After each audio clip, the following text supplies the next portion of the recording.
ধ্যায়ত বিষয়ন পুংস সঙ্গতেষু পূজায়তে সঙ্গাৎ সঞ্জায়তে কাম কামাৎ ক্রোধোভিজায়তে ক্রোধাৎ ভবতি সন্মোহ সন্মোহাৎ স্মৃতিবিভ্রম স্মৃতিভ্রংসাদ বুদ্ধিনাশো বুদ্ধিনাশাৎ প্রণশ্যতি।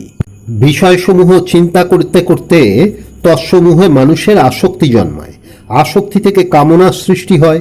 কামনা যদি প্রতিহত হয় তবে তা ক্রোধে পরিণত হয়। ক্রোধ থেকে উচিত অনুচিত বিবেকের নাশ হয় এবং বিবেক নাশ হলে শাস্ত্রাচার্য উপদেশজনিত সংস্কারের স্মৃতি বিলোপ হয়। স্মৃতিবিভ্রম থেকে পুরুষের সদাসৎ বিচার বুদ্ধি বিনষ্ট হয় এবং মানুষ পুরুষার্থের অযোগ্য হয়।